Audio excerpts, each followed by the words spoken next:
Welcome.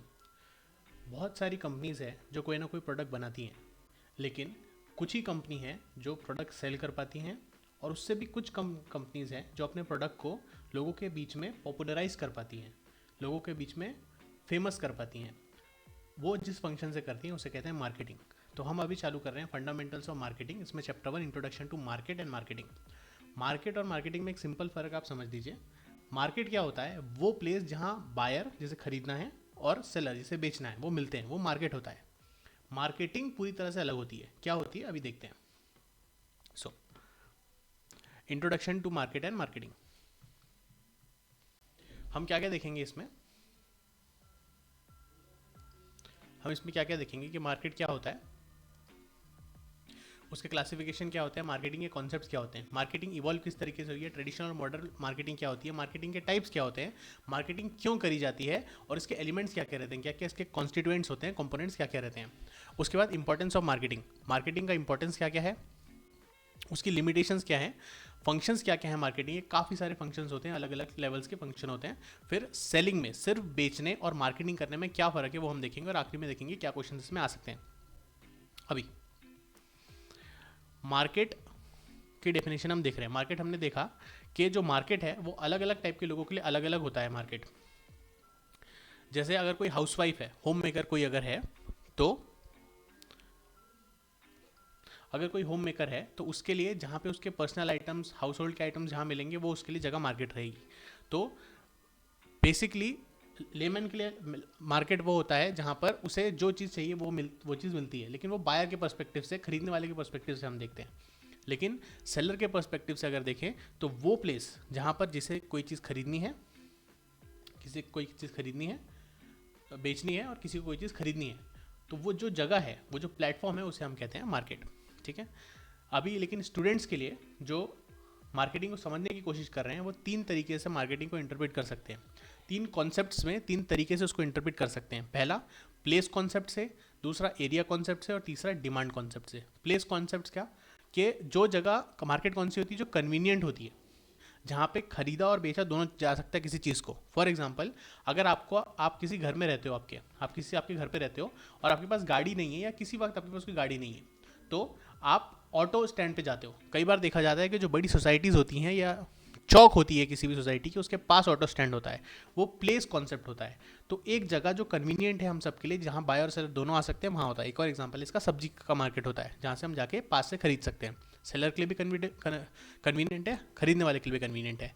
Area concept, area concept क्या है कि कोई भी आप चीज़, आपकी एरिया रिक्विजिट कब बन जाती है, जब उसमें तीन रिक्विजिट होते हैं। कौन कौन सी? कि एक से ज़्यादा लोग होते हैं जिनकी अनमेट वांट्स होती हैं। अगली चीज़ है कि जो प्रोडक्ट्स हैं, एक के पास कोई चीज़ है और दूसरे के पास कोई चीज़ है, वो दोनों एक्सचेंज कर लेते हैं। अगली चीज़ है कि उन दोनों के बीच में कोई ना कोई इंटरेक्शन होती है। इसको कोई चीज़ देनी है, इसको कोई चीज़ चाहिए, और इसको भी कोई चीज़ चाहिए। ये एक्सचेंज कर रहे हैं आपस में कोई चीज़ को, तो उसके लिए आपस में बात कर रहे हैं, और एक प्राइस के लिए इनके बीच में इंटरेक्शन हो रही है। ठीक है। जब इस तरह का काम होता है तो कई सारे मिडिल मैन भी बन जाते हैं, और पैसे का भी काम आ जाता है। तो meeting place is not necessary. जो मिलना है उसकी जगह इसके इसके इस कॉन्सेप्ट में ज़रूरी नहीं है, लेकिन इंटरेक्शन हो रहा है, बात हो रही है, उसे मीटिंग कह रहे हैं, वो मीटिंग ज़रूरी है। असल में फेस टू फेस मिलना ज़रूरी नहीं है। एग्जाम्पल क्या हो गया इसका? Money market. कैसे मनी मार्केट एग्जाम्पल कैसे हुए? जहाँ मिलना ज़रूरी नहीं है, आप ऑनलाइन बैठ के कोई भी चीज़ आपकी कर सकते हो, ऑनलाइन बैठ के कोई भी चीज़ आपकी खत्म कर सकते हो। और एक और एग्जांपल है, इंटरनेट के थ्रू आप कोई भी चीज़ करते हो, खरीद रहे हो, बेच रहे हो, उसमें फेस टू फेस मिलना ज़रूरी नहीं है, लेकिन आपका इंटरेक्शन ज़रूर होना चाहिए। भले एक प्लेटफॉर्म के थ्रू आप अमेजोन से कोई चीज़ खरीद रहे हो, आप व्हाट्सएप पे किसी से कोई ऑर्डर दे रहे हो किसी चीज़ का, तो इंटरनेट के थ्रू आप काम कर रहे हो, ज़रूरी नहीं है कि आप फेस टू फेस मिल रहे हो, लेकिन आपकी इंटरेक्शन ज़रूर हो रही है। उसके बाद तीसरा कॉन्सेप्ट आता है डिमांड कॉन्सेप्ट। कई लोग जो मार्केट टर्म है उसको इक्वेट करते हैं एज द टोटल डिमांड। मतलब जैसे आपके पास वड़ा पाव है, आप वड़ा पाव है, किसी को वड़ा पाव खाना है, ठीक है, तो एक बंदा है जिसको वड़ा पाव खाने की इच्छा है और उसके पास 20 रुपये भी हैं, तो वो सेलर के पास जाएगा, और सेलर के पास वड़ा पाव भी होने चाहिए। तो अगर कोई एक बंदा है जिसे खरीदना है, तो उसके पास इच्छा भी होनी चाहिए वड़ा पाव खाने की, और उससे ज़्यादा कैपेसिटी होनी चाहिए उस चीज़ को, उस वांट को सेटिस्फाई करने की। मतलब उसके पास पैसे भी होने चाहिए, पैसे होने के साथ साथ उससे पैसे खर्च करने की इच्छा भी होनी चाहिए उसमें। ठीक है।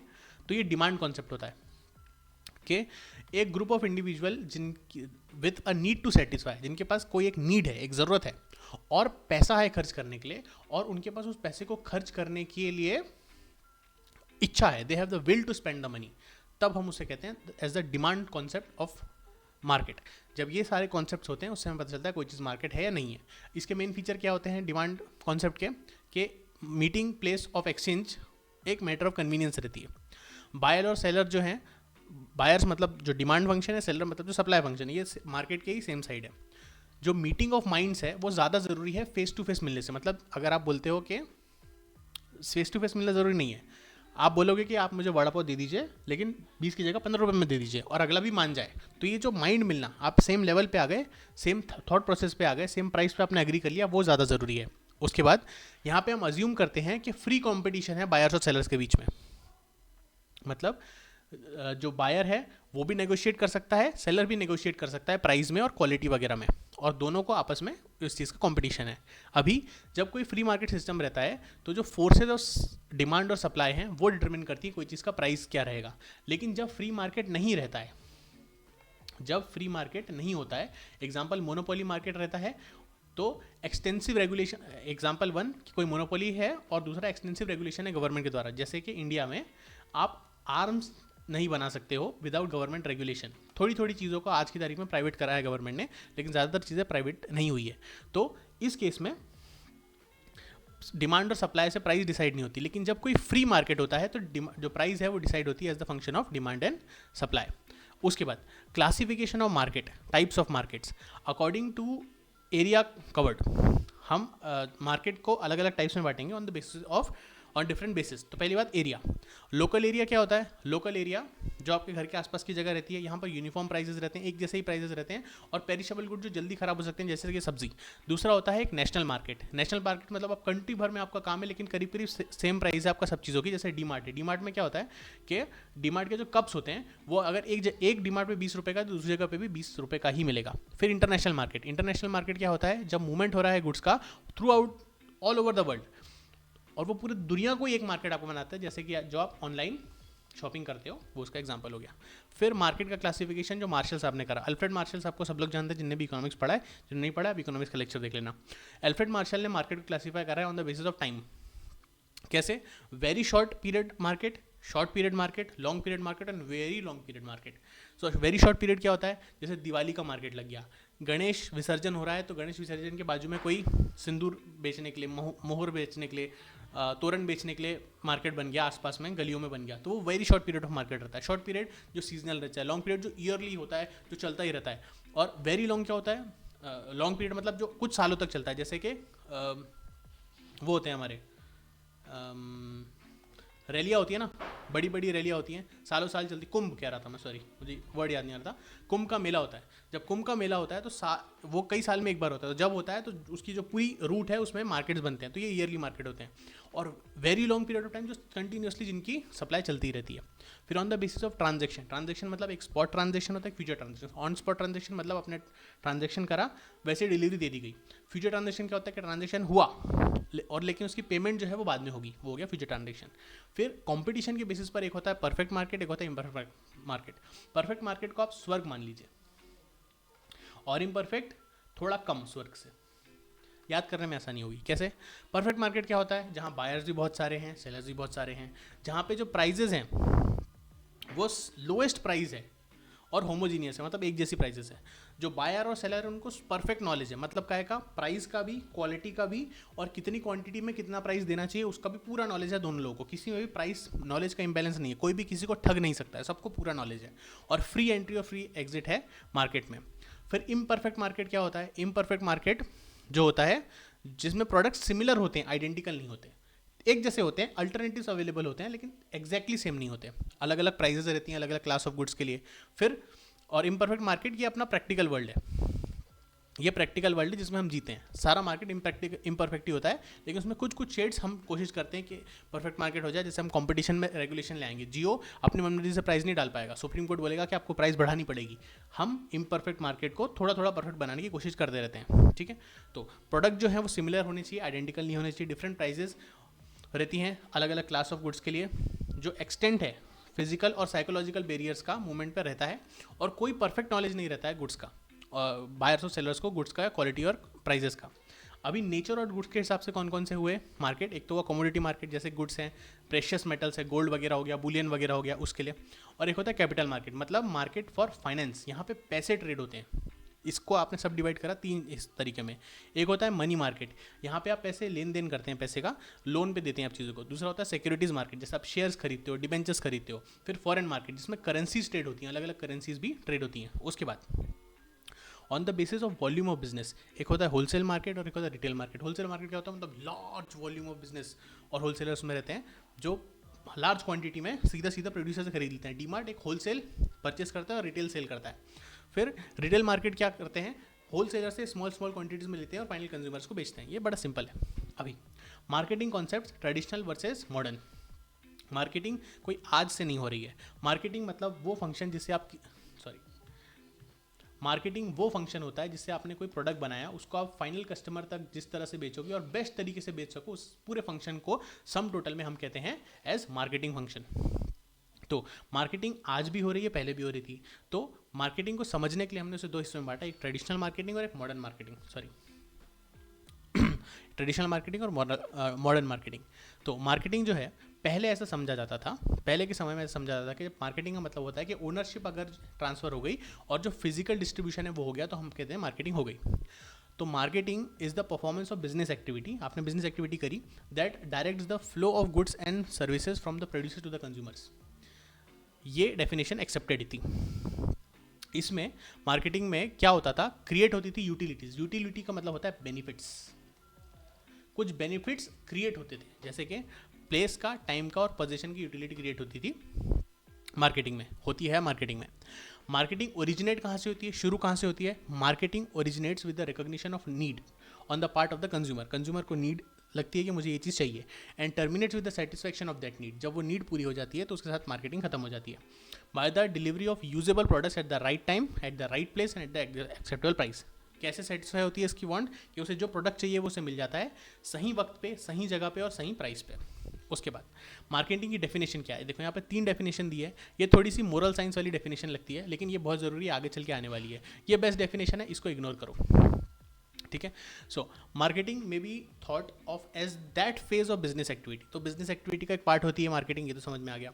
Through which human wants are satisfied by the exchange of goods and services on one hand and some valuable consideration, usually money और it's equivalent on the other hand. तो पहले जो ह्यूमन वांट्स हैं वो सेटिस्फाई होती हैं कैसे, goods एक तरफ से जाते हैं और एक तरफ से कोई चीज़ आती है एज कंसिडरेशन। कंसिडरेशन का मतलब होता है समथिंग इन रिटर्न, जो आपको कोई चीज़ दे के चीज़ मिले वो होती है consideration. Transaction involves transfer of ownership and usually not transfer of position. यहाँ पे ओनरशिप तो चेंज हो जाती है लेकिन पोजीशन चेंज नहीं होता। कोई लोग पूछते हैं कि ऑथर का नाम याद करना है क्या, नहीं करना है। Marketing is the creation and delivery of a standard of living of society. Marketing क्या होता है, it is the creation and delivery of standard of living of society. Evolution of marketing, जब से marketing took birth on the same day as mankind, जब इंसान इस दुनिया में आया उसी दिन मार्केटिंग आ गई थी। धीरे धीरे धीरे करके मार्केटिंग इवॉल्व हुई है। इस इवोल्यूशन को हमने 4 फेजेज में बांटा है। सबसे पहला है बार्टर फेज, फिर आता है इंडस्ट्रियल रेवोल्यूशन, फिर आता है कंपटीशन, फिर आता है इमर्जेंस ऑफ मार्केटिंग। तो सबसे पहले बार्टर सिस्टम। बार्टर सिस्टम क्या होता था कि जब आप सेलिंग करते थे, कोई चीज़ को बेचते थे, लेकिन वहाँ पे कोई मीडियम एक्सचेंज का नहीं था। मतलब मुझे कोई चीज़ आपसे चाहिए तो मैं आपसे वो चीज़ देने के बाद आपसे क्या लूँगा, मैं मेरे पास कुछ ऐसा है ही नहीं। तो बार्टर में क्या होता था, एक चीज़ आप जो आपके पास ज़्यादा है वो उसको दे देते थे और जो आपको उससे चाहिए वो आप उससे वापस ले लेते थे। तो लोग घूमते रहते थे आपस में, बीजे फल फसल आपस में बांट लिया करते थे। यहाँ पे डबल कोइंसिडेंस ऑफ वांट्स होता है, मतलब मैं आपको कोई चीज़ तभी दूंगा जब आपके पास जो चीज़ है मुझे चाहिए। और ये कितना कोइंसिडेंस हो रहा है कि जो चीज़ मुझे चाहिए एग्जैक्टली, जो चीज़ मुझे चाहिए वही एग्जैक्टली चीज़ आपके पास है, और जो आपको चीज़ चाहिए वही चीज़ मेरे पास है, और जितनी क्वांटिटी में आपको चाहिए उतनी मेरे पास है। तो इसलिए उसे डबल कोइंसिडेंस ऑफ वांट्स कहते हैं। वाह। तो अगर किसी बंदे को चावल चाहिए और उसके पास बटर ज़्यादा पड़ा है तो दोनों को एक्सचेंज कर लेगा, ठीक है। अभी इस केस में कोई इलेबोरेटिव डिस्ट्रीब्यूशन सिस्टम नहीं रहता था। लोग अपने जान पहचान के लोगों से बार्टर कर लेते थे, चीज़ों को एक्सचेंज कर लेते थे। फिर अगला स्टेज आया इंडस्ट्रियल रेवोल्यूशन का। यहाँ पे क्या हुआ, इंडस्ट्रियल रेवोल्यूशन में क्या हुआ, बहुत सारी इंडस्ट्रीज़ बनने लगी, नई नई चीज़ें होने लगी, कार्स मैन्युफैक्चर होने लगी। तो बहुत सारा चेंज हुआ फिजिकल एंड इकोनॉमिक इन्वायरमेंट में लोगों का, ठीक है। यहाँ पे टेक्नोलॉजिकल एडवांसमेंट होने लगा।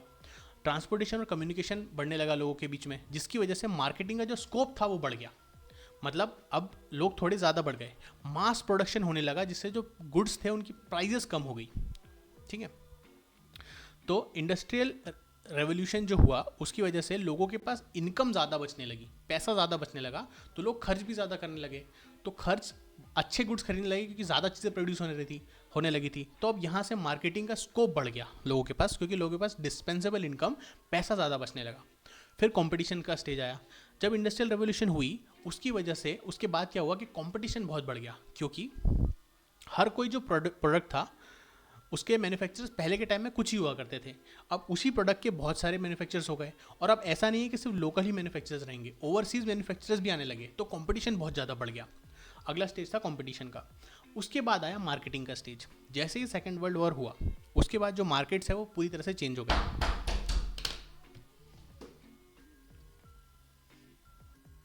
सो इमरजेंस ऑफ मार्केटिंग, जब सेकेंड वर्ल्ड वॉर हुआ तो बहुत सारे मार्केट चेंज हो गए। जैसे जैसे पॉपुलेशन बढ़ी, डिस्पोजेबल इनकम जो थी एवरेज फैमिली की वो भी बढ़ी, क्योंकि वर्ल्ड वॉर 2 हो गया था, रिच कंट्रीज ज़्यादा रिच हो गई थी। तो ये जो कंपटीशन था बढ़ गया, उसकी वजह से मार्केटिंग का फंक्शन आ गया। प्रोफेशनलिज्म और अबंडेंट चॉइसेस हो गई लोगों के पास, मतलब उनके पास बहुत सारी चॉइसेस आ गई एक ही टाइप के प्रोडक्ट के लिए। जैसे जैसे कंपटीशन बढ़ा तो लोग अपनी सेल्स को बढ़ाने की कोशिश करने लगे, और कोशिश करने लगे कि सेम कस्टमर को बार बार चीज़ें सेल कर पाएँ। इसके लिए क्वालिटी भी बढ़ाने लगे लोग अपने प्रोडक्ट्स की, और प्राइस पे भी कंसिडरेशन देने लगे, ताकि सही टाइम पे सही प्रोडक्ट सही टाइप के लोगों तक पहुंच सके। तो उसके लिए उन्होंने क्या करना पड़ा कि उन्होंने देखा, अरेंजमेंट्स बिठाए उन्हें, जिससे कि उन्हें कब कब एडिशन, चेंजेस, डिलीशन करने की ज़रूरत थी, और प्रॉपर हैंडलिंग ऑफ कस्टमर की कंप्लेंट्स वो ऑर्गेनाइज हो सके। इस तरह की चीज़ों को हैंडल करने की कोशिश करी, क्योंकि कंपटीशन बहुत बढ़ गया था, इसके लिए मार्केटिंग आने लगी। तो अभी traditional and modern concept of marketing, approaches to the study of marketing और टाइप्स ऑफ मार्केटिंग, ये सब चीज़ें सेम है। तो ग्रेजुअली क्या हुआ, सिंस ग्रेजुअल चेंजेस होने लगे मार्केट फिलोसॉफी में सिंस इंडस्ट्रियल रेवोल्यूशन, उसको आपने कंपार्टमेंटलाइज करा है 4 स्टेजेस में। जो पहले 2 स्टेजेस हैं उसे हम ट्रेडिशनल कॉन्सेप्ट कहते हैं, जो बाद के 2 स्टेजेस हैं उसे हम न्यू और मॉडर्न कॉन्सेप्ट ऑफ मार्केटिंग कहते हैं। ट्रेडिशनल कौन से हैं? प्रोडक्ट ओरिएंटेड मार्केटिंग और सेल्स ओरिएंटेड मार्केटिंग। मॉडर्न कौन से हैं? Consumer oriented marketing and socially oriented marketing. तो नाम से समझ में आता है, प्रोडक्ट ओरिएंटेड मतलब सिर्फ प्रोडक्ट अच्छा बनना, सेल्स ओरिएंटेड सेल मतलब बिके ज़्यादा अच्छा, बने अच्छा नहीं, बिके भी अच्छा। कंज्यूमर ओरिएंटेड जो कस्टमर को चाहिए वो बिके। सोशली ओरिएंटेड मतलब सोसाइटी के हिसाब से, सोसाइटी एट लार्ज के हिसाब से जो चीज़ अच्छी हो उसके लिए बनाए, उस हिसाब से चीज़ें बनाए, उसे उस तरह से मार्केट करा जाए। तो पहला ट्रेडिशनल में प्रोडक्ट ओरिएंटेड मार्केटिंग, 1930s तक ये फीलिंग थी कि अगर अच्छा प्रोडक्ट है तो बिकेगा ही। तो जो प्रोडक्ट है अगर वो अच्छा है तो उसकी प्राइस भी रीजनेबल अगर हो तो वो बिक जाएगा। उसमें कुछ अजम्पशन थे कि firm should manufacture only certain basic products, मतलब कुछ सर्टेन प्रोडक्ट्स हैं जो किसी फर्म को बनाने हैं। जो कॉस्ट ऑफ प्रोडक्शन है उसे लो रखना, ये किसी भी मैनेजमेंट का सबसे इंपॉर्टेंट काम रहता है। और anything that can be produced sells, जो चीज़ बन सकती है वो बिकेगी ही बिकेगी। उसके बाद जो मार्केटिंग है can successfully exist only in the sellers market, मतलब जहाँ पे सप्लाई लिमिटेड है और डिमांड उसको एक्सीड करती है। मतलब जो लोगों के पास खरीदने के लिए 100 ही गुड्स हैं, लेकिन जो टोटल खरीदने की डिमांड है वो 200 गुड्स की डिमांड है। इस केस में ये प्रोडक्ट मार्केट चलता था, क्योंकि प्रोडक्ट्स कम होते थे, सप्लाई कम होती थी, तो सारी चीज़ें बिक जाती थी। लेकिन धीरे धीरे क्या होने लगा, डिमांड बढ़ने लगी, तो उससे आया सेल्स ओरिएंटेड मार्केटिंग कॉन्सेप्ट। जैसे जैसे लोग एग्रीकल्चर से इंडस्ट्री की तरफ शिफ्ट करने लगे तो इन कंपटीशन बढ़ने लगा। जैसे जैसे कंपटीशन बढ़ने लगा, जो सेलर्स मार्केट था वो बायर्स मार्केट बढ़ गया। जो सप्लाई थी उसने डिमांड को एक्सीड कर दिया, और जो बनता था पहले सब कुछ बिक जाता था, अब ऐसा नहीं होने लगा। जो बनता था सब कुछ नहीं बिकता था, कुछ ना कुछ बच जाता था। तो अब लोग फोकस इस चीज़ पर करने लगे कि किस तरह अपनी सेल्स को बढ़ाया जाए। ठीक है, तो सेलर वो चीज़ मैन्युफैक्चर करता था जो परचेसर खरीदना चाहे, जिससे जो अपने कॉम्पिटिटर के प्रोडक्शन उससे वो बेटर हो सके। इफेक्टिव सेल्स ऑर्गेनाइजेशन उन्हें चूज़ करने लगे थे the right channel of distribution. They needed to concentrate on advertising, sales promotion and demand increasing activities. They in fact it still holds good for today, कि अगर आपको सही तरीके से सेल्स करनी है तो आपको आपका डिस्ट्रीब्यूशन चैनल, आपकी सही एडवर्टाइजिंग, आपका सही सेल्स प्रमोशन, आपकी सही डिमांड इंक्रीजिंग एक्टिविटीज़ आपको करनी पड़ेंगी। ये हुए ट्रेडिशनल मार्केटिंग के कॉन्सेप्ट्स। अभी मॉडर्न, तो कंज्यूमर ओरिएंटेड मार्केटिंग। इसमें क्या हुआ, मैन्युफैक्चरर ने रियलाइज़ करा कि आप कितना no amount of aggressive selling would force the people to buy a product that they do not need. अगर कस्टमर कोई प्रोडक्ट को चाहते नहीं है, उससे उनकी ज़रूरत नहीं है, तो कोई भी आप कितनी भी एडवर्टाइजमेंट कर लो, कितनी भी मार्केटिंग कर लो, आप उन्हें कन्विंस नहीं कर पाओगे उस प्रोडक्ट को खरीदने के लिए। तो मैन्युफैक्चरर्स ने अपने एफर्ट्स को रीथिंक करा और अपने मार्केटिंग एफर्ट्स को इस चीज़ को रिवॉल्व करा कि कस्टमर चाहता क्या है। इसके लिए उन्होंने मार्केटिंग रिसर्च करी। ये जो कॉन्सेप्ट है ये फोकस करता है कंज्यूमर्स पे rather than the products. Consumer को जो चाहिए वो हम बनाएंगे, ऐसा नहीं कि जो हमने बनाया वो कस्टमर को बताना है कि ये क्यों आपके लिए ज़रूरी है। ठीक है, जो फर्म है उसको प्रोड्यूस करना चाहिए only that product which is desired by the customers. जो मैनेजमेंट है it should integrate all its activities in order to develop programmes to satisfy the wants. वो उसी चीज़ को प्रोडक्ट करते थे जो डिज़ायर होता था, फिर वो अपनी सारी एक्टिविटीज़ को इंटीग्रेट करते थे टू सेटिस्फाई द कस्टमर की वांट्स। फिर the management should be guided by the long term profit rather than the quick sales. यहाँ पे क्या हुआ, दो मेजर चेंजेस हुए इसमें। पहला कि it place the consumer at the centre, जो कंज्यूमर है वो सेंटर पे आ गया सारी एक्टिविटीज़ के। और दूसरा है जो पहले होता था कैविएट एम्प्टोर, वो अब बन गया caveat vendor. Customer is the king हो गया। कैविएट एम्प्टोर क्या होता था, यहाँ पे होता था let the buyer be aware, मतलब बायर की रिस्पॉन्सिबिलिटी है वो चेक करे क्वालिटी सही है कि नहीं, सही बेचा कि नहीं, कोटेशन सही है कि नहीं। बायर की रिस्पॉन्सिबिलिटी, सेलर काम नहीं करेगा। लेकिन अब यहाँ पे बात आ गई कैविएट वेंडोर की। सेलर को अवेयर कराना है बायर को, सेलर की रिस्पॉन्सिबिलिटी है, सारा माथापच्ची सेलर करेगा। ठीक है, क्योंकि अब सेलर्स मार्केट से बायर्स मार्केट बन गया था।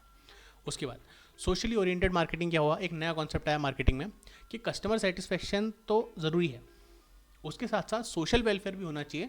जब आप कोई चीज़ कर रहे हो, फॉर एग्जांपल जो आप प्रोडक्ट बना रहे हो वो पोल्यूशन फ्री होना चाहिए, उससे अच्छी क्वालिटी ऑफ ह्यूमन लाइफ होनी चाहिए। जैसे अगर आप कोई ऑटोमोबाइल बना रहे हो तो ज़रूरी नहीं है कि अगर अच्छी व्हीकल है तो ही वो बिकेगी या उसे उसकी उस तरह से मार्केटिंग करी जाए। वो जो ऑटोमोबाइल आप बना रहे हो, जो कार आप बना रहे हो, वो कम से कम पोल्यूशन भी करनी चाहिए, वो कम से कम सोसाइटी को भी हार्म करनी चाहिए। अगर कोई प्रोडक्ट है जैसे टोबैको है या कोई और प्रोडक्ट है जो लोगों की हेल्थ पे इल इफेक्ट डाल सकता है, तो आपको उसका डिस्क्लेमर डालना पड़ेगा। ये मैंडेटरी बना दिया गया इस टाइम के बाद। ये मैन्युफैक्चरर की ड्यूटी रहेगी to awaken those needs in the people. तो मैन्युफैक्चरर की रिस्पॉन्सिबिलिटी है कि लोगों के अंदर इस इच्छा को जगाएं कि वो सोसाइटी के लिए जो चीज़ें अच्छी हैं उसे खरीदें। समझो, जब बायर ज़्यादा हो जाते हैं तो मैन्युफैक्चरर को कितना काम करना पड़ता है। Now we have to concentrate on satisfying the needs of the society as a whole rather than on individual need satisfaction. किसी इंडिविजुअल की नीड सेटिस्फैक्शन से ज़्यादा आपको सोसाइटी एज अ होल की जो रिक्वायरमेंट है उसे पूरा करने की कोशिश करनी है। Social marketing is concern with the major change of attitudes. India में भी जो सोशल मार्केटिंग है वो कई सारी ऑर्गेनाइजेशन और ग्रुप्स के थ्रू करी जाती है, जैसे WHO, UNICEF एक्सेट्रा। ठीक है, बहुत सारी चैरिटेबल ऑर्गेनाइजेशन हैं जो ये काम करती हैं। अभी मार्केटिंग के ऑब्जेक्टिव्स क्या क्या रहते हैं, जो ह्यूमन वांट्स हैं उसको सेटिस्फाई करना, लेकिन ऐसे नहीं फ्री में कर देना। जो कंपनी उस वांट को सेटिस्फाई कर रही है उसे भी कुछ ना कुछ प्रॉफिट होना चाहिए। तो ये है मार्केटिंग का बेसिक ऑब्जेक्टिव कि किसी एक वांट को सेटिस्फाई कर दो और उसके लिए एक रीजनेबल प्रॉफिट एक कंपनी डिराइव कर ले। तो तीन ऑब्जेक्टिव समझ में आते हैं हमें। पहला कस्टमर सेटिस्फेक्शन, दूसरा रीजनेबल प्रॉफिट कंपनी के लिए, और एक सोशल गुड होना चाहिए ओवरऑल। कोई जो चीज़ आप कर रहे हो वो सोशली बैड नहीं होनी चाहिए, उससे सोसाइटी पे गलत इंपैक्ट नहीं आना चाहिए। ठीक है, अभी कस्टमर को क्या ऑब्जेक्टिव्स रहते हैं कि कंज्यूमर ऑब्जेक्टिव्स ये रहते हैं कि आपको लोकेट करनी पड़ेगी नीड। मार्केटिंग की ऑब्जेक्टिव क्या रहेगी कस्टमर से रिलेटेड कि नीड को लोकेट करना पड़ेगा, अभी की और आने वाली। फिर आपको time, place, position, utility create करनी पड़ेगी। टाइम मतलब सही टाइम पे चीज़ अवेलेबल, सही जगह पे चीज़ अवेलेबल, और उनके हाथ में चीज़ आ जाए, वो चीज़ यूज़ कर पाएँ, इस कंडीशन में उनको देने की यूटिलिटी आपको क्रिएट करनी पड़ेगी। फिर आपको सेटिस्फाइड कस्टमर क्रिएट करने पड़ेंगे, उन्हें ये सारी सर्विसेज प्रोवाइड करने के बाद वो खुश हों, उन्हें ज़िंदगी अच्छी लगे, ऐसे आपको कस्टमर क्रिएट करने पड़ेंगे।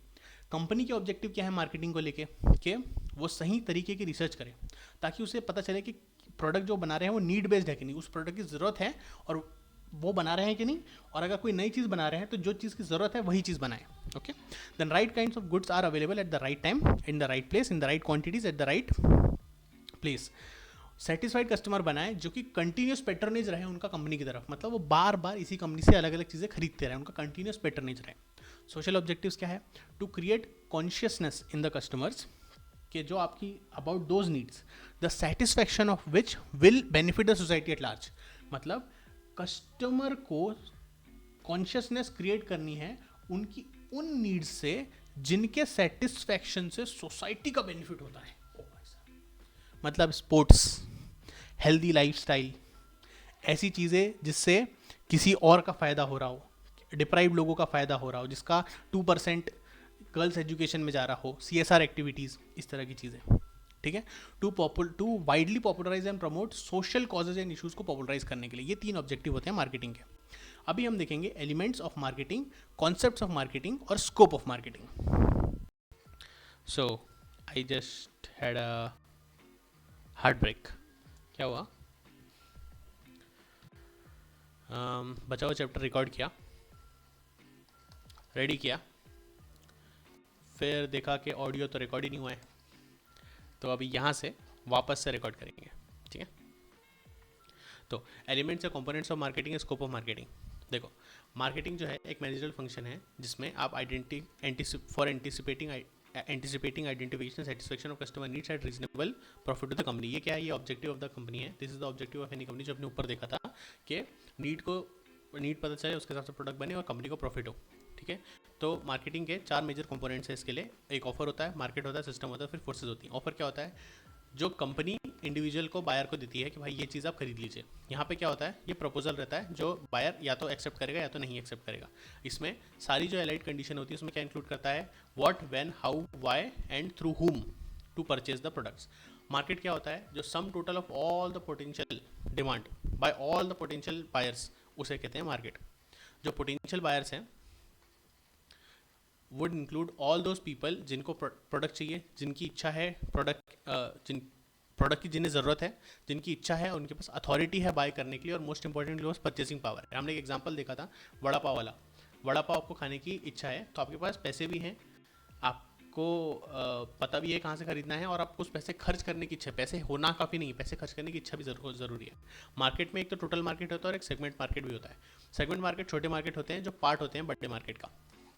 जो स्मॉल मैन्युफैक्चरर्स रहते हैं वो ये नहीं सोच सकते कि वो बड़े मार्केट को कैप्चर कर लेंगे, लेकिन ज़्यादातर मार्केट जो होते हैं वो ज्योग्राफिक एरिया के हिसाब से डिवाइडेड रहते हैं, और वहाँ पे सारे बायर्स एंड सेलर्स इक्वल होते हैं, किसी की पावर नहीं होती। सिस्टम क्या होता है? देखो, अगर मैंने कोई लैपटॉप स्क्रीन बनाई है अपने लिए और मैं बेंगलोर में उसे बनाया है, लेकिन पुणे में उसकी डिमांड है, तो पुणे में वो किस तरह से ट्रांसपोर्ट करेगा, उसमें किस बंदे के पास जाएगा, किसके पास जाएगा, कौन से शोरूम तक पहुँचाएगा, ये सब होता है डिस्ट्रीब्यूशन सिस्टम, जिसे हम डिस्ट्रीब्यूशन चैनल कहते हैं। जिससे डिफाइन होता है कि गुड्स प्लेस ऑफ मैन्युफैक्चरर से अल्टीमेट कस्टमर के हाथ में कैसे जाएंगे। इसमें बहुत सारे फंक्शंस होते हैं जिसे सिस्टमेटिकली परफॉर्म करना पड़ता है। बहुत सारे अल्टरनेटिव्स हैं जिसमें से आपको सेलेक्ट करना पड़ता है। अब सेलेक्ट आप करोगे, वो डिपेंड करता है कि आपको प्रोडक्ट का नेचर कैसा है, मार्केटिंग सेगमेंट कैसा है, nature and quantum of the efforts required for effective marketing कैसा है।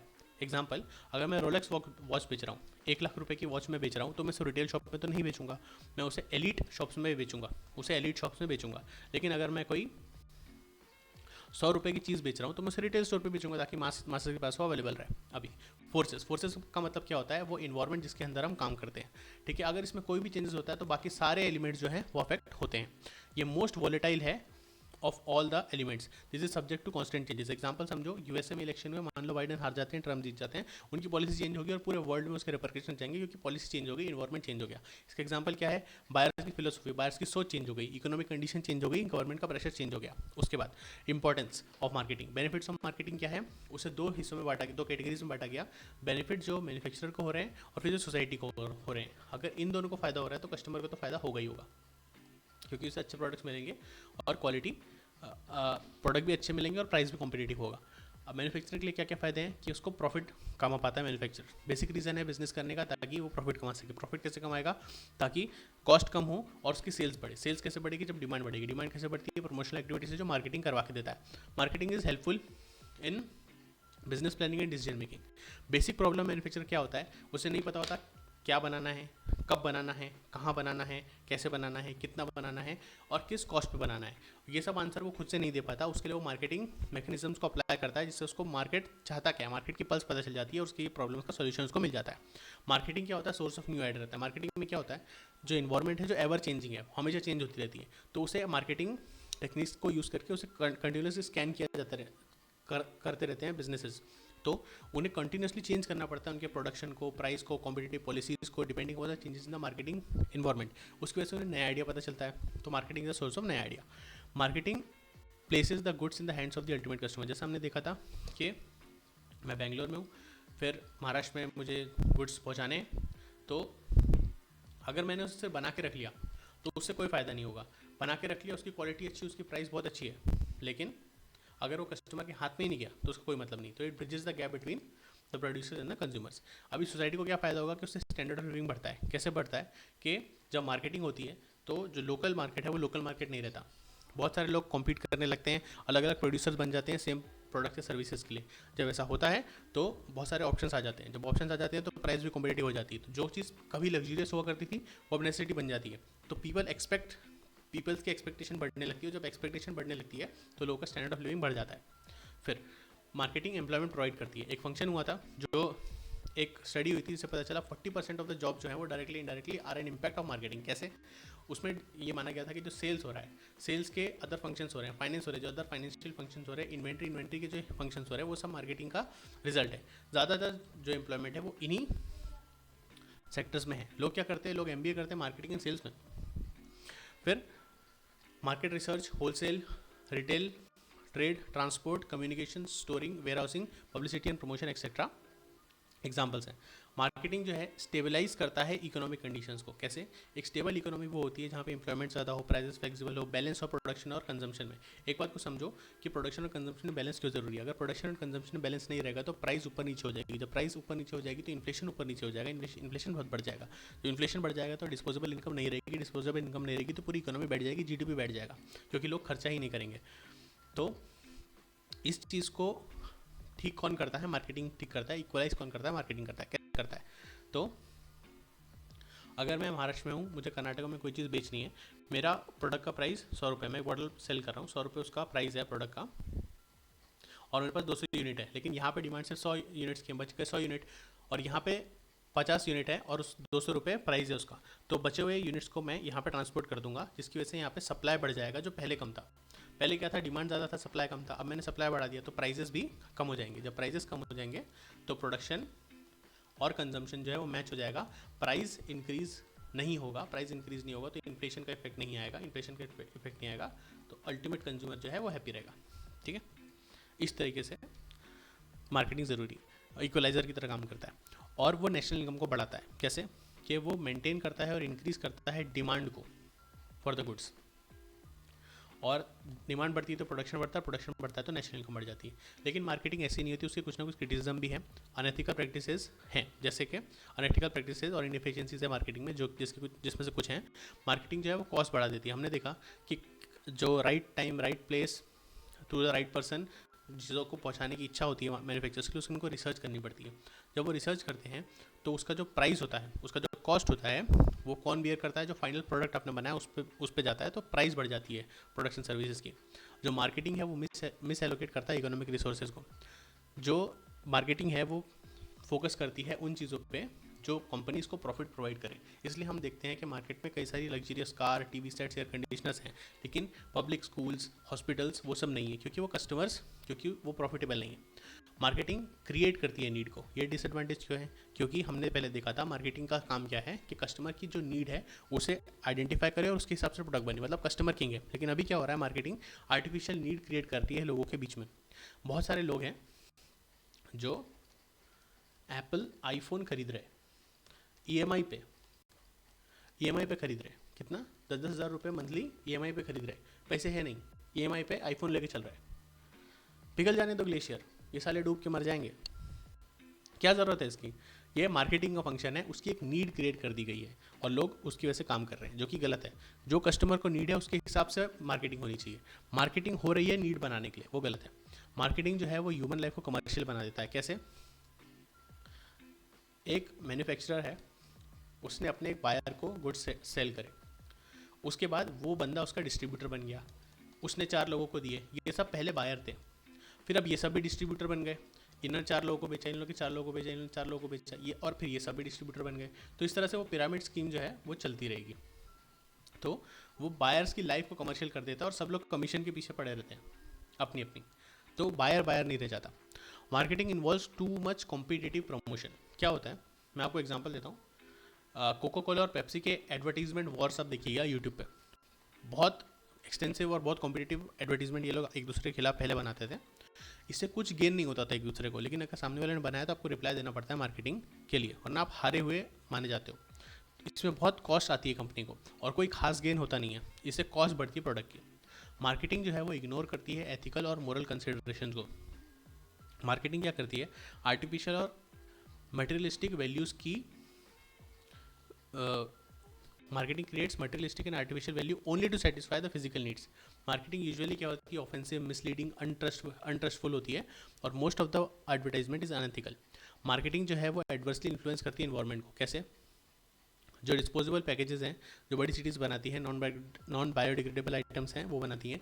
केमिकल फैक्ट्रीज का जो वेस्ट रहता है वो वाटर बॉडीज़ में डंप करा जाता है, जिससे पॉल्यूशन होता है और वाटर बॉडीज़ ख़राब होती हैं। ये सब क्यों होता है? क्योंकि इसकी कॉस्ट कम होती है करने की, उसे डिस्पोज ऑफ करने में कॉस्ट ज़्यादा लगेगी, और मार्केटिंग कॉस्ट को कम रखने के फंक्शंस पे काम करती है।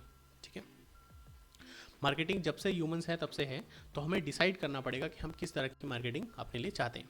अभी फंक्शंस ऑफ मार्केटिंग, बहुत सारे बतेरे फंक्शंस होते हैं, एक एक करके देखते हैं। Introduction to marketing process. The main objective marketing का है कि किस तरह जो कमोडिटी आपने बनाई है वो जहाँ से बनी है, वहाँ से जहाँ से बनी है, वहाँ से जहाँ उसकी ज़रूरत है वहाँ तक कैसे मूव करें। ठीक है, तो पहला 3 प्रोसेस इसमें होती हैं। पहला कंसंट्रेशन। कंसंट्रेशन का मतलब होता है कि सारी चीज़ों को जहाँ जहाँ से आप ला सकते हो उन सबको ला के एक जगह पे आप रख लो, ताकि आपको पता चल जाए आपके पास टोटल स्टॉक कितना है। Collection at some central important place of various commodities which are produced in small lots at different places. For example rice, wheat, little farms, उसको मिल में आप रख लेते हो। सिमिलरली जो बाकी सारे मिनरल्स हैं, पेरिशेबल आइटम्स, उसको एक सेंट्रलाइज प्लेस पे आप डाल देते हो, ताकि उसका डिस्ट्रीब्यूशन आप सही तरीके से प्लान कर सको। ये प्रोसेस क्यों ज़रूरी है? ताकि आप कलेक्ट कर सको सारी चीज़ों को अलग अलग प्लेसेस से, प्रोक्योर कर सको अलग अलग पार्ट्स को, जो असेंबली के लिए रिक्वायर्ड है उसके लिए, इंश्योर कर सको continuous supply of various products, और ensure better distribution plan. Distribute तो आपको करना ही है, लेकिन कितना है आपको पता रहेगा, किस क्वालिटी में है आपको पता रहेगा, तो आप अच्छे से डिस्ट्रीब्यूट कर पाओगे। जो चीज़ थोड़ी ख़राब हो सकती है जल्दी, उसे जल्दी जाने दोगे, जिसमें भी टाइम उसको बाद में जाने दोगे। एग्जाम्पल है। फिर दूसरा, हमने 3 प्रोसेस देखे। दूसरा प्रोसेस क्या है? डिस्पर्शन। डिस्पर्शन क्या होता है? Commodities are collected at one point, have no value unless they are properly distributed. आपने पहले फंक्शन में उन सबको अपने वेयर हाउस में डाल के तो रख दिया, लेकिन उसकी कोई वैल्यू ही नहीं है जब तक आप उसको कस्टमर के हाथ में नहीं पहुंचा सकते। तो उसको प्रॉपर्ली डिस्ट्रीब्यूट करने के लिए आपके पास डिस्ट्रीब्यूशन चैनल होना चाहिए। So dispersion means the distribution of goods collected one point to numerous types of customers through various available channels of distribution. तो ये जो डिस्पर्शन है वो 2 एस्पेक्ट को कंसिस्ट करता है। क्या क्या? To arrange for the supply of goods in proper quantities and to divide into smaller quantities. अगर मेरे पास 2000 टन का एक कैरियर है जिसमें वीट भरा हुआ है, गेहूं भरा हुआ है, अब उसको मैं ऐसे तो बेच नहीं सकता किसी को, तो उसको छोटी छोटी बोरी में डालना पड़ेगा और उसके बाद उसको बेचना पड़ेगा। ये इस फंक्शन का काम रहता है। Equalisation function. Equalisation takes place between the process of concentration and dispersion. Equalisation involves adjustment of supply and demand. क्या होता है? प्राइस जो है ना, वो मार्केट डिसाइड करता है किसी भी चीज़ का। मार्केट डिसाइड वो प्राइस कैसे करता है? जितनी उस चीज़ की डिमांड है और जितनी उस चीज़ की सप्लाई है, उससे प्राइस डिसाइड होता है। जहाँ पे डिमांड और सप्लाई मिलते हैं वो होता है हमारा प्राइस। ठीक है, तो गुड्स जो हैं वो अवेलेबल होने चाहिए in the quantities in which they are demanded at the time when they are demanded. जहाँ नीड है वहीं रहे, वरना नहीं हो। जहाँ पर नीड है वहीं पर प्रोडक्ट रहे। जो 3 प्रोसेस हमने देखे वो तो ज़रूरी है, उसके साथ साथ बहुत सारे अदर फंक्शंस भी आपको करने पड़ते हैं, जैसे कि buying, assembling, transportation, storage etcetera. बहुत सारे फंक्शंस होते हैं। जो 3 प्रोसेसेस हैं ये उनके अंदर होती हैं बाकी सारे प्रोसेसेस। अब उसको डिवाइड कैसे करा जाए, ये क्वेश्चन है मार्केटिंग के फंक्शंस को। तो an acceptable classification was on the basis of achievement of marketing goals. अलग अलग जो मार्केटिंग गोल्स है उसके बेसिस पर उनको डिस्ट्रीब्यूट करा गया। तो वो डिस्ट्रीब्यूशन अभी हम देखेंगे आगे as the functions of marketing. Functions of marketing को आपने 3 ग्रुप्स में बांटा हुआ है। पहला एक्सचेंज के बेसिस पे, दूसरा फिजिकल सप्लाई के बेसिस में, और तीसरा फैसिलिटेटिव सप्लाई। फैसिलिटेटिव सप्लाई मतलब सपोर्टिंग एक्टिविटीज़, फैसिलिटी फंक्शन। तो पहला एक्सचेंज के बेसिस पर बाइंग एंड असेंबलिंग और सेलिंग। दूसरा फिजिकल सप्लाई में ट्रांसपोर्ट करना, स्टोर वेयर हाउस में ट्रांसपोर्ट करना, स्टोर और वेयर हाउसिंग करना। फैसिलिटी एक्टिविटीज़ में standardisation, grading, branding, labelling, packaging, insurance, finance, marketing information, market risk bearing, ये इंपॉर्टेंट है, एडवर्टीजमेंट, मार्केट रिसर्च। तो फंक्शंस ऑफ एक्सचेंज, पहले बेसिक फंक्शन। यहाँ पे exchange means the transfer of goods और services for money's और money's worth. This is the result of change in the ownership. जो seller है उससे गुड्स बायर जाए, इसके टू फोल्ड इफेक्ट होते हैं, एक बाइंग का और एक सेलिंग का। दोनों हैं वो ऑटोमेटिकली होते हैं, इंक्लूड असेंबली, और इसके अंदर 3 एक्टिविटी होती हैं, बाइंग एंड सेलिंग। बाइंग क्या होता है? खरीदना, पहला प्रोसेस रहता है मार्केटिंग का। By the raw materials in the required quantities and qualities, जो रिटेलर है वो पहले खरीदता है होलसेलर से, प्राइस डिसाइड होता है, अपना प्रॉफिट कट करता है, उसके बाद कस्टमर को बेचता है। So all those activities which are involve in finding a suitable source of supply, selecting the desired quantities, qualities, grade, style, size and coming to an arrangement with reference to the price, delivery date and other conditions, ये सारी activities होती हैं buying के अंदर आती हैं। इसके कुछ सब फंक्शंस भी हैं, जैसे कि estimating the demand. Goods are brought for 2 reasons, पहला कंजम्पशन के लिए और दूसरा रीसेल के लिए। कंजम्पशन के लिए जो है उसकी डिमांड बनाना ईजी होता है क्योंकि जिसको जितना चाहिए वो खरीद लेगा, लेकिन जब रीसेल के लिए करना है तो डिमांड पता करना मुश्किल होता है, उसके लिए आपको रिसर्च करनी पड़ती है।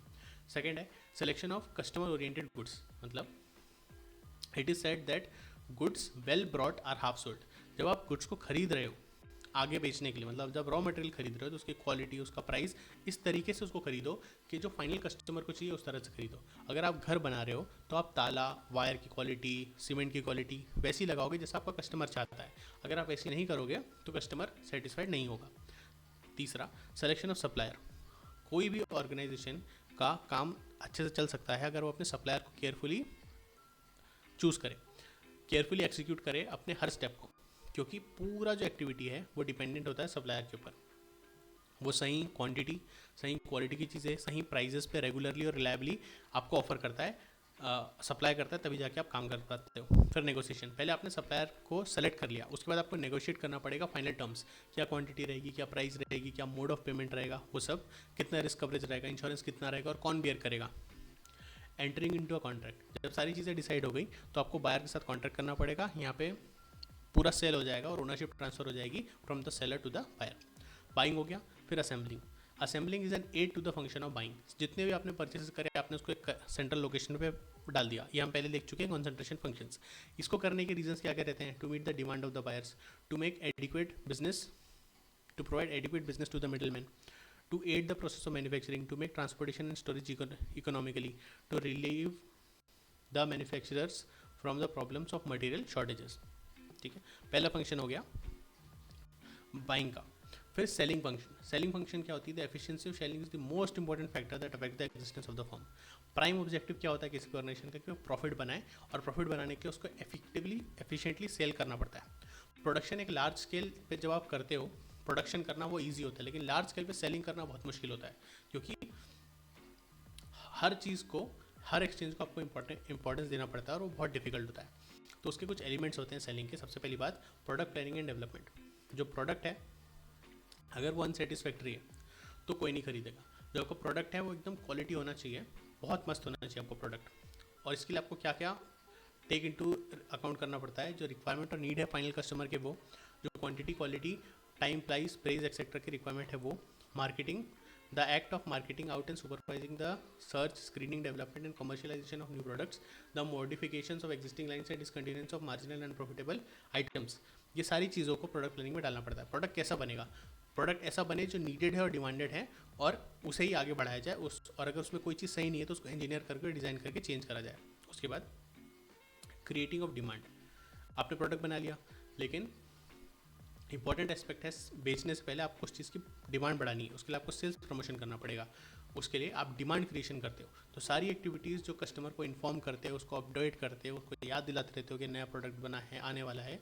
जैसे कि जब कोई बिल्डिंग बनने वाली होती है, अगर आप किसी बड़ी जगह पे जाएंगे, पुणे में अगर आप जाएंगे तो जो होर्डिंग्स लगे रहते हैं वहाँ पे लिखा रहता है कि आज से 2 साल बाद यहाँ पे एक बिल्डिंग खड़ी हो जाएगी जिसे आप खरीद सकते हैं, विच यू कैन बाय, और उसका प्राइस लिखा रहता है।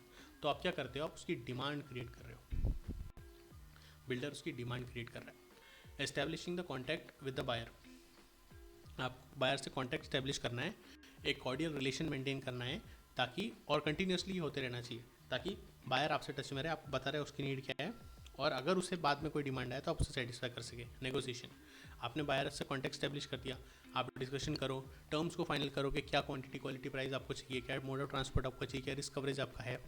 इस प्रोसेस को नेगोशिएशन बोलते हैं, जो हमने पहले भी देखी है।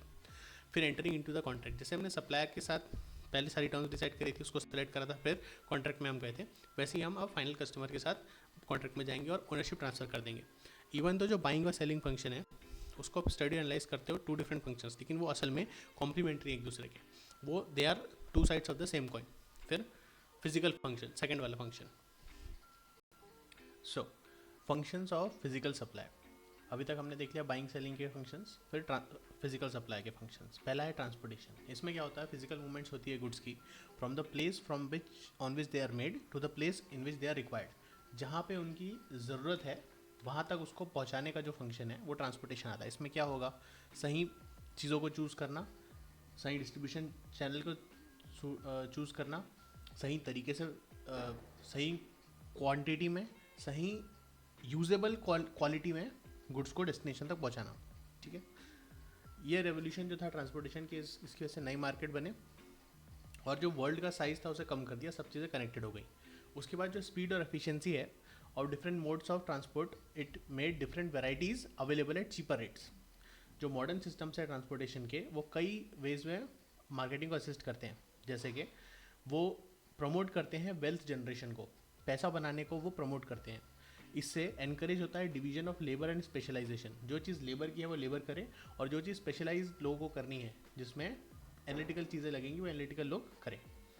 It created opportunities for better utilisation of labour and capital.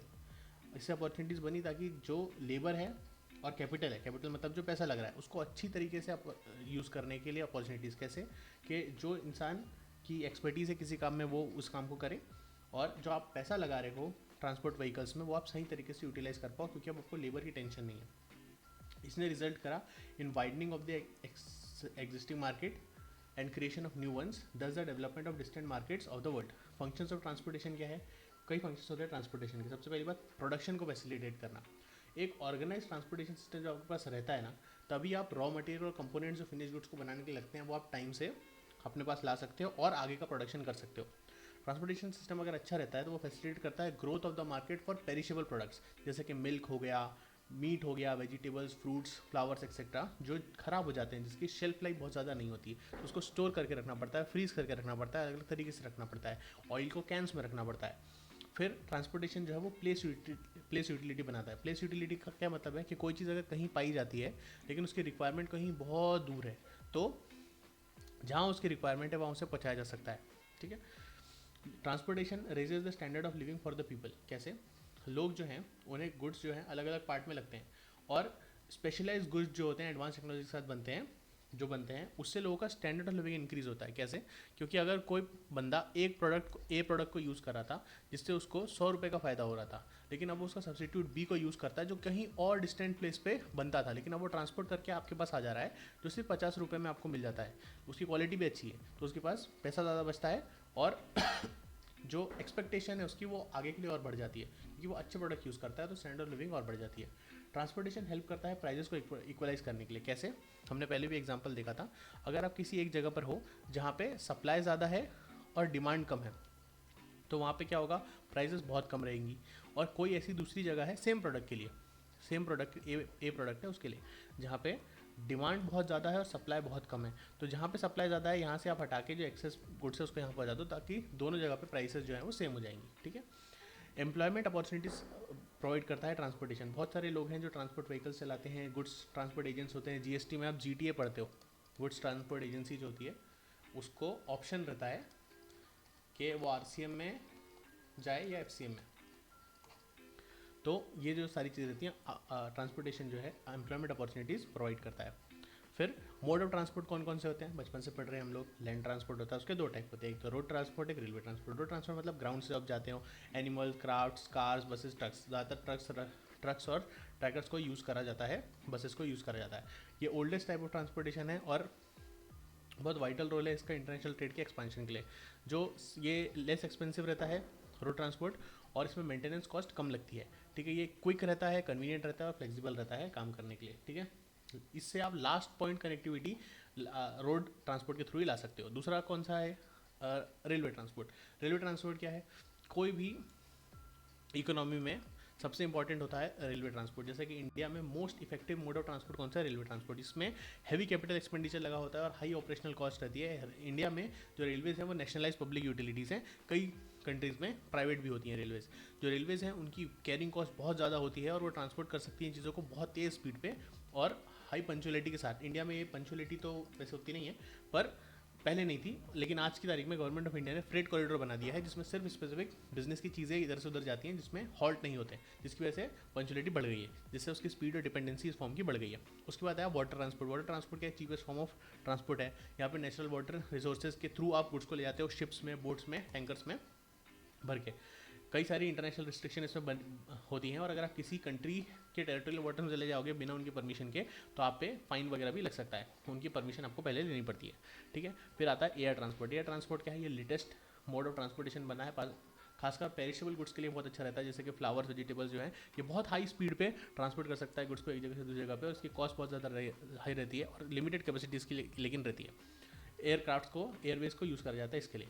अब जो सिलेक्शन है किसी भी मोड ऑफ ट्रांसपोर्ट का, जो 3 हमने मोड देखे, वो डिपेंड करता है कि आपका प्रोडक्ट कैसा है, आपका मार्केट का क्या टाइप है, किस टाइप की ऑर्गेनाइजेशन आपकी है, क्या टाइम आपको लगता है डिलीवरी के लिए और कितना फाइनेंस आपके पास अवेलेबल है, कितना पैसा अवेलेबल है। सबसे इंपॉर्टेंट फैक्टर यही है, कितना आपके पास पैसा अवेलेबल है और कितना अर्जेंसी है आपको गुड्स को पहुँचाने के लिए, गुड्स का टाइप क्या है। अभी अगला फंक्शन आ गया मार्केटिंग का, स्टोरेज और वेयर हाउसिंग। स्टोरेज क्या प्रोवाइड करता है? टाइम यूटिलिटी प्रोवाइड करता है। टाइम यूटिलिटी का क्या मतलब हुआ कि अगर कोई चीज़ है, जैसे फॉर एग्जांपल मैं वीट ले लूँ, गेहूँ की बात करूँ, तो गेहूँ जब बनते हैं खेत में, उसके बाद उसको बड़े बड़े मिल्स में स्टोर करके रखा जाता है और फिर जब ज़रूरत पड़ती है, जब हमें लगता है कि प्राइस बहुत ज़्यादा ऊपर या नीचे हो रही है, तो हम उसे सप्लाई करते हैं उन मिल्स में से निकाल के। तो ये होती है टाइम यूटिलिटी, चीज़ों को स्टोर करके रखना और जब उसकी ज़रूरत पड़े तो आप यूज़ करना। ऐसा नहीं कि जब बनी तभी उसे यूज़ करनी पड़ेगी, ठीक है। तो उसे हम कहते हैं, वो टाइम यूटिलिटी को क्रिएट करता है। ये फॉर एग्जांपल ये तभी होगा जब आपके पास कंजम्पशन, हाँ, कोई भी चीज़ आपकी तभी काम आ सकती है जब वो कंजम्पशन के लिए राइट टाइम पे अवेलेबल हो। तो वो राइट टाइम पे अवेलेबल होने के लिए आप उसको स्टोर करके रखते हो। तो स्टोरेज जो है वो नेसेसरी हो जाता है। क्यों? उसके कुछ रीजंस है, क्योंकि जो प्रोडक्शन है, कई चीज़ें ऐसी होती हैं जिसका प्रोडक्शन सीजनल होता है, लेकिन वो थ्रू आउट द ईयर लगते हैं आपको। जैसे कि कई सारे क्रॉप्स होते हैं, कई सारे फ्रूट्स होते हैं जो सिर्फ कुछ सीजन्स में बनते हैं, लेकिन वो साल भर उसकी डिमांड होती है। फिर कई ऐसी चीज़ें होती हैं जिसकी डिमांड जो है वो सीजनल होती है, लेकिन जो प्रोडक्शन है उसका पूरे साल होता है। जैसे कि रेनकोट सिर्फ बारिश के टाइम पे लगते हैं, लेकिन उसकी जो प्रोडक्शन है पूरे साल चलती रहती है, तो उसको स्टोर करके रखना पड़ता है। उसके बाद जो गुड्स आपने स्टोर करके रखे हैं, advantage of expected rise in prices in the future. आपने चीज़ों को बना लिया, फिर आपने उसको स्टोर करके रखा, फिर आप अगर ये आप अज्यूम कर रहे हो कि बाद में, अभी मैंने इसको 100 रुपये में बना के रखा और बाद में इसकी प्राइस जो होगी वो 200 रुपये हो जाएगी या 400 रुपये हो जाएगी, तो मुझे प्रॉफिट ज़्यादा होगा, इसके लिए भी उसका फंक्शन है, आप फ्यूचर में प्रॉफिट ज़्यादा कमा सकते हो। कई सारी चीज़ें होती हैं जो, जैसे वाइन होती है, वो अपनी क्वालिटी को इंप्रूव करती है विद टाइम, इसके लिए उसको स्टोर करके रखना पड़ता है, वो उसका फ़ायदा होता है। ऑलमोस्ट जितने भी प्रोडक्ट हैं उसमें टाइम गैप होता है प्रोडक्शन और कंजम्पशन के बीच में, और जो स्टोरेज है वो इस गैप को फिल कर देता है, ठीक है। अभी ये जो फंक्शंस हैं स्टोरेज के, कुछ इंपॉर्टेंट फंक्शंस हैं स्टोरेज के, उसको हम डिस्क्राइब करते हैं। कैसे? स्टोरेज इंश्योर क्या करता है कि कंटिन्यूस सप्लाई हो रही है जो कस्टमर को, स्मॉल क्वांटिटीज़ में चीज़ें हैं उसके लिए, तो कस्टमर को कंटिन्यूस सप्लाई हो रही है छोटी छोटी क्वांटिटीज़ में। बड़ी क्वांटिटी में उस एक कस्टमर को 1000 टन वीट की ज़रूरत नहीं है, ऐसा समझ लो 1000 किलो गेहूं की ज़रूरत एक कस्टमर को नहीं है, उसको अपने घर चलाने के लिए जितना भी 5 किलो 10 किलो आटा लगता है वो लगता है। फिर वो प्रोड्यूसर्स को एनेबल करता है स्टोरेज कि वो अपना प्रोडक्शन पूरे साल कर सके, क्योंकि उसके पास रॉ मटेरियल बनाने के लिए जितने स्टॉक लगता है वो उसके पास अवेलेबल रहता है, क्योंकि स्टोरेज में पड़ा रहता है सारी चीज़ें। स्टोरेज एक अपॉर्चुनिटी देता है प्रोड्यूसर को कि वो मैक्सिमम प्रॉफिट बना सके और एडवांटेज ले सके प्राइस फ्लक्चुएशन के, जो हमने ऊपर देखा कि प्राइस बाद में बढ़ जाएगी तो वो ज़्यादा में बेच पाएगा, ठीक है। स्टोरेज हेल्प करता है in equalising the prices, helps in equalising the prices over the period of time. फिर वो इम्प्रूव करता है the quality of certain product, जो हमने देखा वाइन के साथ, ठीक है। जो गुड्स हैं जो आप स्टोर करते हो वेयर हाउस में, और जो वेयर हाउस का ओनर है वो सारी रिस्क उसकी लेता है। देखो, वेयर हाउस की सारी रिस्क वेयर हाउस का ओनर लेता है कि भाई गुड्स सही रहेंगे, उसे चूहे नहीं काट लेंगे, वो सारे उसकी चीज़ें करके रखेगा। तो जो प्रोड्यूसर है खुश होता है कि जो उसकी रिस्क है वो शेयर हो गई है, ठीक है। वेयर हाउस वाला जो है उसको रिसीट देता है गुड्स की, और जो वो रिसीट देता है वेयर हाउस ओनर, उसके अगेंस्ट जो प्रोड्यूसर है वो फाइनेंस ले सकता है बैंक से, ठीक है। उसके साथ साथ कोई जो अपना वेयर हाउस का ओनर है वो और भी सर्विसेज देता है, जैसे कि पैकिंग करके देता है as per the instructions of the producer, कि भाई मुझे इतना मैंने आपको लॉट लगाया है 1000 यूनिट्स का, उसमें से 10-10 के बना के मुझे लॉट दे दो, वो भी सर्विसेज देते हैं कुछ पैसे लेके। फिर जो स्टोरेज और वेयर हाउसिंग है, ये to sides of the same coin है, और हायर्ड फंक्शन है। हायर्ड फंक्शन देखो, हायर्ड फंक्शन जब ये रहता है तब इसके सारे फंक्शंस होते हैं। क्यों? क्योंकि अगर कोई इंसान है, अगर कोई प्रोड्यूसर है, उसने एक वेयर हाउस में चीज़ें रखी, तो उसकी रिस्क कम हो गई, क्योंकि जो वेयर हाउस का ओनर था, वेयर हाउस का जो ओनर है, उसने सारी रिस्क ले ली। अगर मेरा ही वेयर हाउस है तो रिस्क थोड़ी शेयर हुई, मेरी कॉस्ट थोड़ी कम हुई, और बैंक मेरे को उसके अगेंस्ट लोन थोड़ी दे देगा, फाइनेंस थोड़ी दे देगा, क्योंकि वो मेरी है। इसके लिए हायर्ड फंक्शन जब रहता है तो उसके ये सारे फायदे होते हैं, लेकिन जब ओन फंक्शन रहता है तो उसका ऐसा फायदे नहीं होते। फिर फैसिलिटेटिंग द फंक्शंस और सब्सिडरी फंक्शंस। फैसिलिटेटिंग फंक्शंस और सब्सिडरी फंक्शन ये कौन से होते हैं? ये टर्जियरी फंक्शंस रहते हैं जो सपोर्टिव फंक्शंस होते हैं। सबसे पहली बात क्या है? स्टैंडर्डाइजेशन और ग्रेडिंग। जब आपके पास इन्वेंट्री कोई रहती है तो आपको उसको जमा के रखना पड़ता है इस तरीके से कि जब कोई चीज़ आपको लग रही है तो आप उसे यूज़ कर सकें। उसके लिए स्टैंडर्डाइजेशन, सबसे पहले स्टैंडर्डाइजेशन मीन्स एक आइडल या एक मॉडल प्रोडक्ट जो होता है, to provide the basis of comparison then other products with other products. Specify the minimum basic quantities with the qualities that the product must possess. Standards are usually estimated by the government department, जैसे कि ministry of trade और commerce. ठीक है, कई बार क्या होता है, हम ISI मार्क्स और AG मार्क्स हमारे पास रहते हैं, जिससे हमें पता चलता है कि ये जो प्रोडक्ट है इसमें जो रिक्वायर्ड मिनिमम क्वालिटी स्टैंडर्ड्स है इसने मीट करें कि नहीं। अगर वो स्टैंप इस पर लगा रहता है तो कस्टमर इसे अपना टाइम नहीं लगाते चीज़ों को चेक करने के लिए, वो मान लेते हैं कि उसमें क्वालिटी है। तो standardisation has been accepted as an ethical basis of marketing. जो क्वालिटी मेंटेन करने का अच्छा तरीका है स्टैंडर्डाइजेशन। अभी ग्रेडिंग क्या होती है? ग्रेडिंग वहाँ शुरू होती है जहाँ स्टैंडर्डाइजेशन खत्म होता है। ये क्या होता है? ये सॉर्ट करते हो आप अलग अलग कमोडिटीज़ को in accordance with the established standards and then classify करते हो उनको अलग अलग ग्रेड्स में। जो आपने स्टैंडर्ड बनाया उसके हिसाब से आपने उसको डाल दिया, फिर आपने उसको क्लासीफाई करा अलग अलग ग्रेड्स के हिसाब से। जो स्टैंडर्ड है वो एक ब्रॉडर टर्म है, और जनरली स्टैब्लिश स्टैंडर्ड्स, और जो स्टैब्लिश स्टैंडर्ड्स होते हैं उसे हम कहते हैं ग्रेड्स। ठीक है, ग्रेडिंग अनेबल करता है कंपैरिजन करने के लिए क्वालिटी और प्राइस में used for agricultural products and raw material. Grading help करता है आपको यूनिफॉर्म प्राइसेस रखने में अलग अलग across for the same quality of products for all the markets. फिर अगला फंक्शन है branding, packaging and labelling. Branding क्या होती है? Branding is an activity that includes giving a name. आप एक नाम दे देते हो प्रोडक्ट को। इससे क्या होता है कि एक product, giving the product a brand name, brand mark और पॉपुलैरिटी उसे मिल जाती है। इसकी वजह से उसकी एक आइडेंटिटी अलग हो जाती है और लोगों को चॉइस करने में उससे फ़ायदा होता है। ब्रांड क्या होता है? ऐसा नाम, सिंबल, टर्म्स और डिज़ाइन या कॉम्बिनेशन ऑफ दिस थिंग्स जिससे आइडेंटिफाई कर सकते हो आप गुड्स और services of one seller to differentiate them from any other. जैसे कि साबुन है तो साबुन डव का भी और पियर्स का भी है, तो आप उसको आइडेंटिफाई कर सकते हो। ब्रांड अपन क्यों पढ़ रहे हैं? क्योंकि ब्रांडिंग में हमने देखा कि हम प्रोडक्ट को ब्रांड नेम दे देते हैं। तो ब्रांड क्या होता है? तो ब्रांड क्या होता है वो हम अभी देख रहे हैं। ठीक है, अभी brand name and brand mark. Brand name क्या होता है? किसी भी, जो हमने देखा कि स्पेसिफिक आइडेंटिटी हम दे देते हैं किसी भी प्रोडक्ट को, तो उस पार्ट का वो हिस्सा जो हम प्रोनाउंस कर सकते हैं या वोकलाइज कर सकते हैं वो होता है ब्रांड नेम।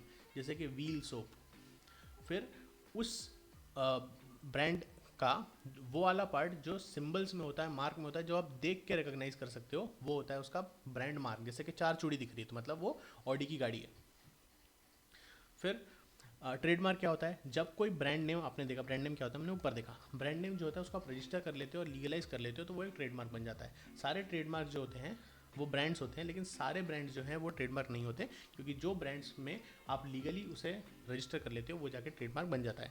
जो लीगल टर्म्स है प्रोटेक्टिंग, और जो ट्रेडमार्क है वो एक लीगल टर्म है जो प्रोटेक्ट करता है राइट्स ऑफ द मैन्युफैक्चरर कि उसे कौन यूज़ कर सकता है, कितना यूज़ कर सकता है। अगर किसी और को यूज़ करना है तो उसको रॉयल्टी पे करनी पड़ेगी। ब्रांड नेम क्या होता है? ब्रांड नेम ऐसा ट्रेड नेम क्या होता है? ऐसा ब्रांड नेम जिसको आपने रिकॉग्नाइज कर लिया है वो होता है ब्रांड नेम। इसके 2 फंक्शन होते हैं। सबसे पहली बात, वो आइडेंटिफाई करता है मैन्युफैक्चरर को कि भाई गोदरेज ने इसको बनाया है, साथ साथ वो प्रोडक्ट को भी रिकॉग्नाइज करता है। एग्जांपल देखो, गोदरेज का प्रोडक्ट हमें पता है गोदरेज, लेकिन साथ साथ हमें सरनेम भी तो पता है गोदरेज। जैसे फॉर एग्जांपल टाटा है तो टाटा से पता चल गया टाटा की कोई कार है, और टाटा मतलब टाटा फैमिली के द्वारा ये बनाया हुआ प्रोडक्ट है। एक क्वालिटी एश्योरेंस उसमें होता है।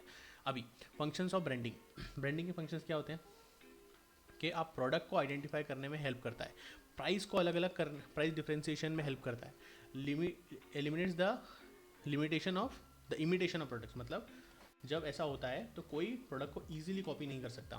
फिर it gives a legal right दे देता है, जैसे हमने ट्रेडमार्क के केसेस में देखा, डिनोट सर्टेन क्वालिटी और standards of the product. It helps to create and sustain brand loyalty for a particular product और एडवर्टाइज करने में हेल्प करता है। फॉर एग्जाम्पल ये जो क्वालिटी और स्टैंडर्ड्स का हमने बात करा, तो जो नोकिया है उसकी एक इमेज है कि कुछ भी हो जाए, जो पुराने नोकिया के फ़ोन होते तो टूटेंगे नहीं, वो टूटते हैं भी नहीं, तो उसकी एक इमेज बनी हुई है, उसका ब्रांड है एक, ठीक है। पैकेजिंग, पैकेजिंग क्या होती है, जो बाहर का रैपर होता है,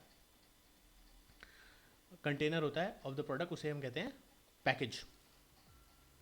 और पैकेजिंग क्या होती है, नूब लोग क्या बोलते हैं, नॉर्मल लोग पैकेज को क्या समझते हैं, जो किसी भी प्रोडक्ट के बाहर की कवरिंग होती है उसे पैकेज बोलते हैं। लेकिन पैकेजिंग क्या होती है, it is the generally the group of activities which involve the designing and producing the container और रैपर ऑफ द प्रोडक्ट्स। सिर्फ कंटेनर जो है उसे डालना नहीं, उस तक पहुंचना, उसे डिज़ाइन करना, उसे प्रोड्यूस करना, उसे पैक करना, वो सारी चीज़ें पैकेजिंग के अंदर आती हैं। ये क्या करता है, ये प्रोटेक्ट करता है किसी प्रोडक्ट को, कन्वीनियंस प्रोवाइड करता है, अच्छे से आप हैंडलिंग कर सकते हो किसी भी प्रोडक्ट की।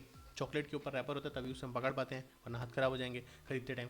इकोनॉमी को इंक्रीज़ करता है और कम्युनिकेट करता है इन्फॉर्मेशन को। जो प्रोडक्ट है वो ईजियर होता है, हैंडलिंग उसकी ईजियर हो जाती है कस्टमर के लिए और डीलर के लिए भी, दोनों के लिए, ठीक है। इट इज़ ईजी, हैंडल करने के लिए भी, स्टोर करने के लिए भी ईजी हो जाता है प्रोडक्ट को।